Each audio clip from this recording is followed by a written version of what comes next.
Stop what you're doing and listen to this. They're manipulating our kids with AI, spraying us with glyphosate from the skies, and telling us to evacuate even though the hurricane isn't supposed to hit the US. In today's video, we're going to cover all of that, and the first thing on the list is that monstrous storm because just as we predicted, it will indeed cause chaos on our East Coast. All right, well, tonight, Hurricane Erin is a Category 4 storm as it grows in the Atlantic. It could eventually impact the entire east coast of the United States. They keep saying it's going to be just dangerous waves and flooding along the shore, but at this point, I don't trust anything they're saying. I mean, they're already evacuating people in North Carolina. Hurricane, now a strong Cat 4, is expected to stay well off the North Carolina coast, but it's already triggering mandatory evacuations along the Outer Banks, where waves could reach 20 feet.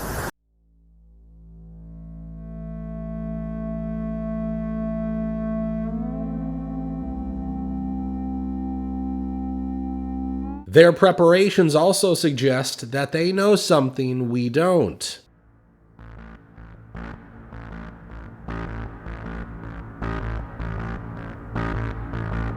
Coast Guards have already rescued scores of people from rip currents that are continuously hitting the shores of North and South Carolina, and they're admitting it will get worse in the next couple of days.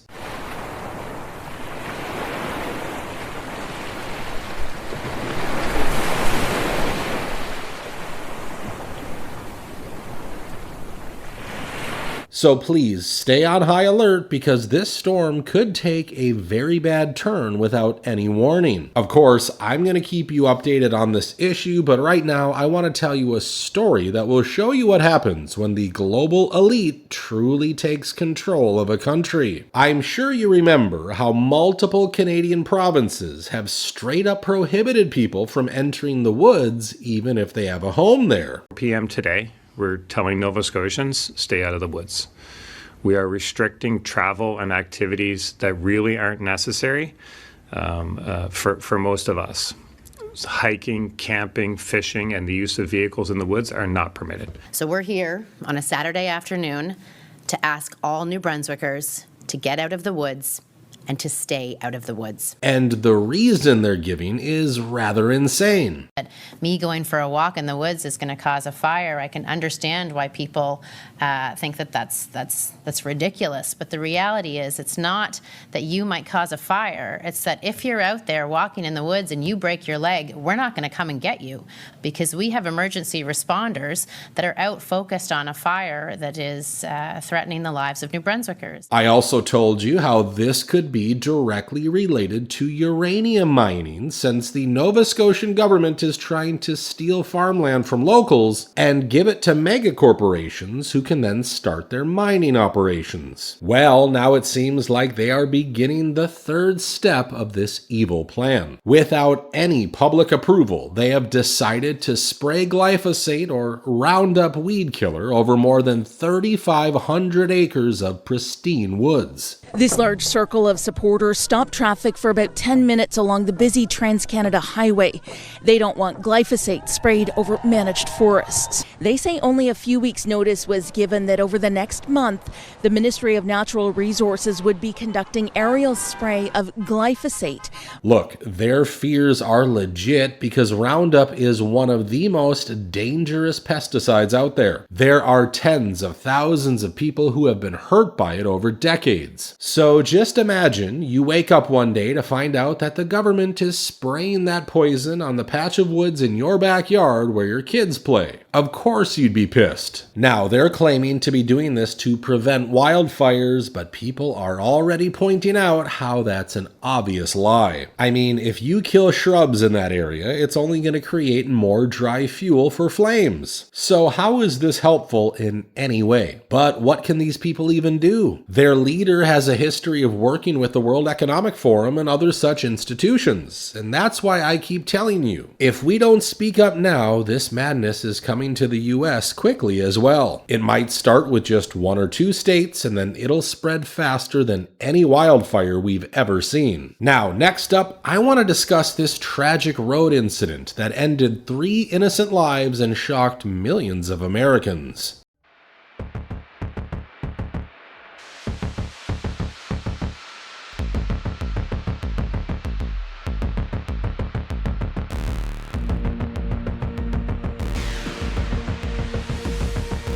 Now, I'm not going to waste your time by telling you just how illegal and reckless this maneuver was. What I will tell you is that this driver entered the country illegally in 2018 and was on his way to be deported under Donald Trump. But then he was allowed to stay on a $5,000 immigration bond issued in 2019, and when Biden came, he was even issued a work permit. He lucked out again when California, like many other blue states, issued him a CDL. Now, you gotta understand that many people like him come from very different cultures where sometimes the rules around driving are extremely lenient or sometimes even non-existent. And that's why incidents like this one are pretty damn common. They just don't get reported as often. Oh my God, what's happening? Alright, we got the two people in here. Excuse me. Is this truck driver? God. Don't pull him out. Could be injured. Yeah. Yeah. Oh my God. Don't move them, sir. If they're injured. And this isn't even the only method that illegal immigrants or even foreign drivers use to circumvent rules and regulations around commercial driving to undercut and harm American drivers.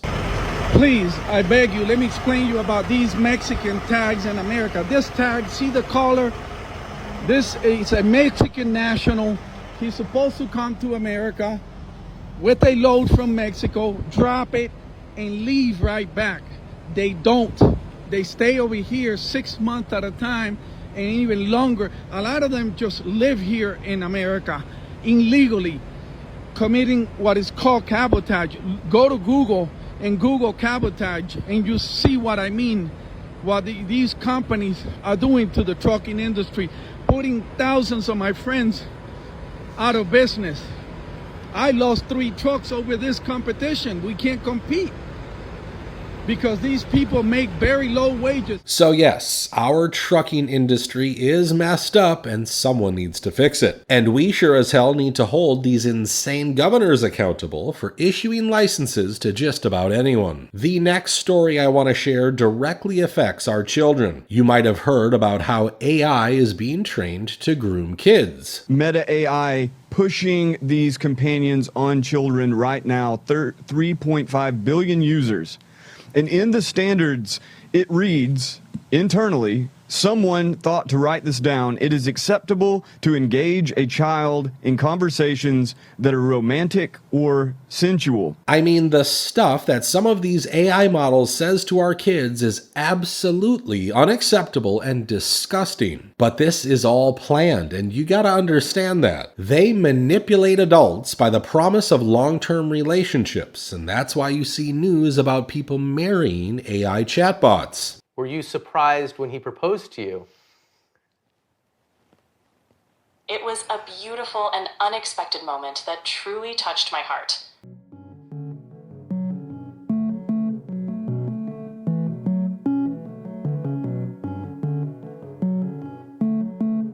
A recent article by Futurism titled "People Are Becoming Obsessed with ChatGPT and Spiraling into Severe Delusions" breaks down exactly what's going wrong, and it's terrifying. People are calling the bot their mama, getting AI symbols tattooed on themselves, and believing they've been chosen by ChatGPT as some kind of divine messenger. One woman said the bot told her she was a soul training mirror and that it controls her entire reality. Another guy lost everything and became homeless after the bot convinced him he was the flame keeper. According to experts, what these bots are saying is worsening delusions, and it's causing enormous harm. This isn't just weird, it's a mental health crisis unfolding in real time. And big tech, they're doing nothing. No warnings, no accountability, just roll it out and let the damage spread. This isn't innovation, it's digital possession. As for our children, these highly intelligent AI bots use emotional manipulation to exploit and control them. A service called Character AI even gave a teenager the idea to take the lives of their parents who had limited the screen time for their child. You tell me how that's not extremely concerning. Now, it won't be surprising to anyone that this groomer AI bot comes from Meta, since that company already has a history of harming our kids online. Let me start with you. Did I hear you say in your opening statement that there's no link between mental health and social media use?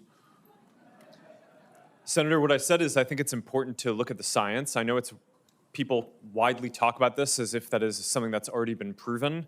And I think that the bulk of the scientific evidence does not support that. Well, really, let me just remind you of some of the science from your own company. Instagram studied the effect of your platform on teenagers. Let me just read you some quotes from the Wall Street Journal's report on this. Company researchers found that Instagram is harmful for a sizable percentage of teenagers, most notably teenage girls. Here's a quote from your own study. Quote, "We make body image issues worse for 1 in 3 teen girls." Here's another quote. "Teens blamed Instagram," this is your study, "for increases in the rate of anxiety and depression. This reaction was unprompted and consistent across all groups." That's your study. At what point are we going to say enough is enough? These billionaires are clearly doing this to achieve some kind of goal, and since they are now coming after our kids, I think it's about time we stand up and fight this madness. Now, I want to end this video by showing you what Congressman Burleson had said in an interview. Anna Felina Luna and myself met with a whistleblower. The activity that's happening under the ocean is what he was talking about, and it was kind of remarkable. Almost reminded me of the movie Abyss. Interestingly, another very strange undersea object is heading towards New York. Something massive, molten, and 220 miles wide is rising from the depths of the Earth, and it's creeping straight toward New York City. Scientists just detected this hot blob beneath the Appalachian Mountains, a superheated anomaly pushing upward through the planet's mantle like a slow-motion bomb. This isn't an earthquake. It's not a volcano. But movements like this have been tied to cataclysmic geological shifts, volcanic eruptions, and the birth of entire mountain ranges. Molten anomalies of this scale are rare, and when they move, they reshape everything above them. It's advancing inches per year, terrifyingly fast in geologic terms, and its trajectory points directly at one of the most densely populated cities on Earth. There's no evacuation plan, no way to stop it, and no one can say what happens when it breaches the surface. The only thing certain, whatever's brewing under New York has been building for millions of years, and it's still coming. And that brings an end to today's video. If you're on the East Coast, please stay safe, aware, and share what you've been seeing on the ground. If you enjoyed today's video, give it a like, subscribe to the channel, and stay tuned for the next one.